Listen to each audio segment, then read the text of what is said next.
the free kick, and it soared into the Villa net. An hour played, and David Platt's trademark is getting into space in the penalty area, and he did it again. It's a wonderful return to Villa Platt. For Platt, Merton's free kick, and who should be on the end of it but the former Villa man? Well, he'll have enjoyed that, only his third goal since returning to English football from Italy. 1-1, and the game alive.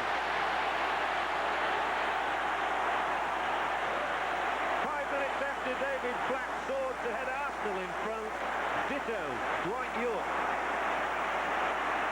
Great crossing from Alan Wright, and York, who's found some space inside that Arsenal penalty area, for once gets between the centre-backs. Nothing Seaman could do about that. And Dwight York has another for the tally of goals for the season. 9 it is now for him. 1-1.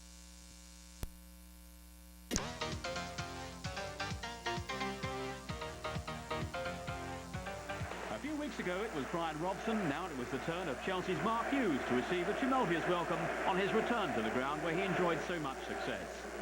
A big day too for Kevin Pilkington. This was the reserve goalkeeper's first Premier League start for Manchester United, replacing the injured Peter Schmeichel.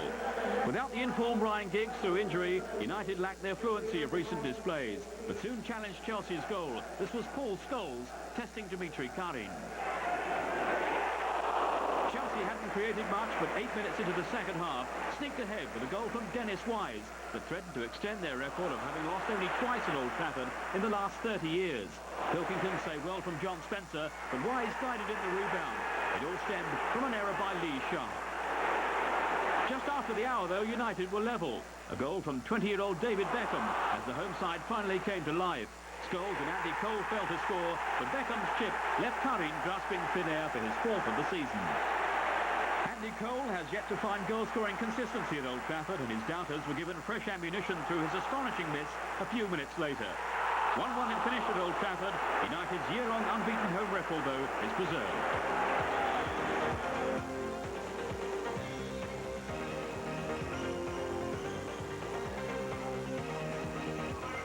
Tottenham's Chris Armstrong has been proving the critics wrong. The former Crystal Palace striker may have struggled in his early days at Spurs this season, but lately has responded with a flurry of goals, including his first in the league this season in the draw at Everton. Spurs opened with a flourish on Saturday, Ronnie Rosenthal turning a cross from Rule Fox onto the crossbar just 5 minutes in, aided by a deflection. Then it was Teddy Sheringham's turn to trouble Everton. His header kept out by Neville Southall. But with Anders Limpar and Andrei Kanchelskis a lively pair on the flanks, Everton responded well. The Nigerian international Daniel Abukachi unlucky with this effort that rebounded from the post after an error from Sol Campbell. It ended as a goalless draw at White Hart Lane, just about the right result in the end.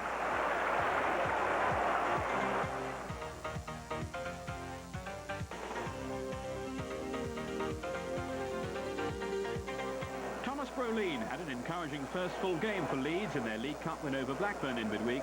Now he was starting up front again alongside Tony Yeboah for the home match with Manchester City. Yeboah, one of the scorers against Rovers. City are much improved of late, though, and were more than a match for Leeds in the first half. They nearly scored early on, but Uwe Rosler's goal touch continues to desert him. He's not scored now since August. But on the hour, City surged into the lead they fully deserved. Substitute Jerry Craney sent on earlier for the injured Richard Edgehill, heading in a cross from Steve Lomas. Brian Dean had Leeds' best openings, one in each half. On this occasion, he found Ike Immel in splendid form in City's goal. 1-0 the final score. This was City's first away win of the season. When you're injured, you need a law firm. 2 games against Lyon and Manchester United. Price go to Lyon for the second leg of the UEFA Cup tie on Tuesday. Just before half-time at Bolton, McGregor should have increased his tally, but wasted this chance after the pass from Ian Rome. His shot hitting the base of the post. Halfway through the second half, Bolton were ahead with a splendid goal. Jimmy Phillips released Fabien de Freitas, and the Dutchman scored with an unstoppable shot past Mark Crosley. But just as Bolton were preparing to celebrate a rare victory, they were left disheartened by the same man who ruined their hopes of a point at the City Ground earlier in the season. Colin Cooper headed in the winner that day, and this time claimed a Forest equaliser in the very last minute. Bolton won, and Forest won.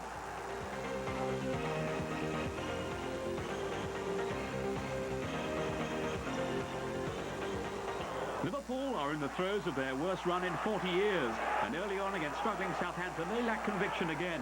Indeed, the Saints produced the strongest start. Matt Letizia denied a goal by the agility of David James. Liverpool, though, improved gradually. John Barnes, captaining the side in the continued absence of the injured Ian Rush, had a shot cleared off the line by Francis Benali. With just over an hour gone, Southampton threatened to heap further misery on Roy Evans' team. A goal from Neil Shipley, the cross supplied by Jason Dodd. But Liverpool struck back with a goal that brought to an end the scoring drought of Britain's most expensive player. Stan Collimore's explosive strike was only his third for Liverpool and followed a fine-through pass from Barnes. Then 12 minutes from time, Liverpool so nearly won it. Dave Besant backpedaling frantically to tip away an audacious lob from Robbie Fowler. Liverpool have now gone 7 games without a win, but at least there was some comfort for Collymore. I think, you know, there's a lot of nerves creeping in now, and confidence has been fairly low, obviously, with the results that we have had. It's been well documented that I found it hard to settle in. On a playing-wise, everything else has been perfect since I've been at the club. And I can't thank anybody, you know, enough for that, the supporters and the backroom staff. But it was just a relief really to get a goal today, and you know, at the end of the day it was 1-1, but I suppose we didn't lose.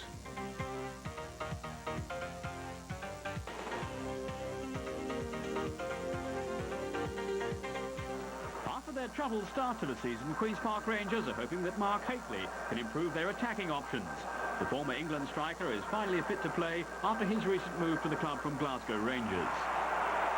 His new team had a great chance to put recent misery behind them. A penalty awarded after Nigel Pearson had handled with just 4 minutes played.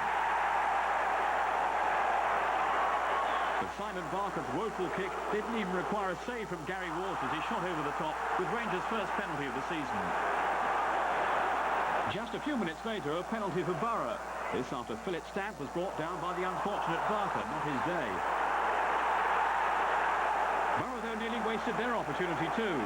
But although Jurgen Sommer saved from Nick Barmby, Chris Morris followed up to score. Rangers responded admirably, and they were level on 25 minutes. Hateley played a leading role. He headed on a Carl-Reddy cross for Alan McDonald to score his first of the season. This was an exciting game, and Rangers retained the initiative. Trevor Sinclair with a header that was cleared off the line, this time by Nigel Pearson. The Brazilian Juninho had a frustrating afternoon for Middlesbrough and was substituted 15 minutes from time. But Rangers were lucky to survive when Pearson's header thudded against the bar. For Blackburn this season, and this was one of the champions' better days. Decidedly so, in fact, as they ripped West Ham apart with a dazzling first-half display. First, after only 3 minutes, a goal from England's number 1, Alan Shearer, his 19th of the season. He collected his second on 17. Another fine finish after Mike Newell had flicked on Jeff Kenner's long throw.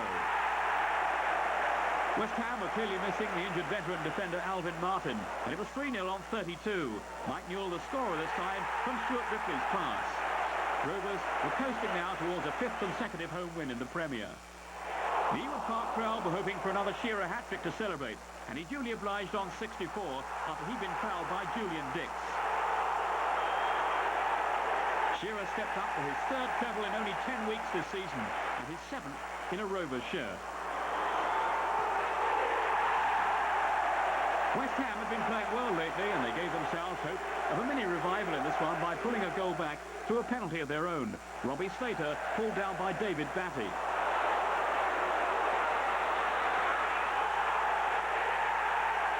Julian Dix scored from the spot to make it 4-1. West Ham persevered, and they had their reward with a second goal towards the end. Former Rovers winger Slater was the scorer, his first for his new club, against the one that sold him. 4-2 it finished. Shearer has now scored an amazing 114 goals for Rovers in less than 3.5 seasons.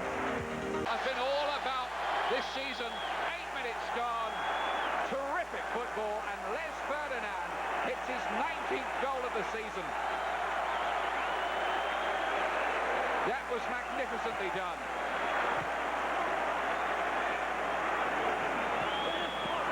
Goodman, hint of a hand about that. Play on, says the referee. Harford in there, and Leonardo for the leaders. 18 minutes gone.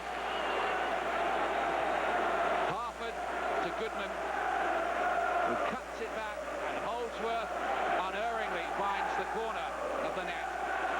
9th goal of the season for Dean Holdsworth, and a good one. Who scored when Wimbledon beat Newcastle 3-2 last year, has done it again. Question marks against Shaka Hislop there, who came for it, didn't win it, but what a good finish by Mick Harford. There might even been a little touch there off Ekuku.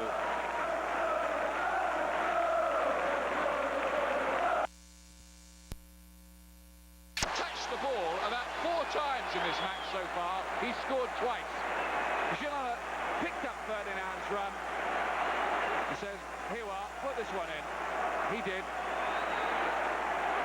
And that's 20 goals now this season. Now let's see who does get the last touch here. It's on the 35th minute, in towards Gillespie. And I think that might have been Cunningham who touched it last. He is, you know. 66 minutes gone. 2 for Dean Holdsworth today. And Wimbledon get the reward for what was becoming unremitting pressure. Well, what a cracking match this is. Wimbledon 3, Newcastle 3.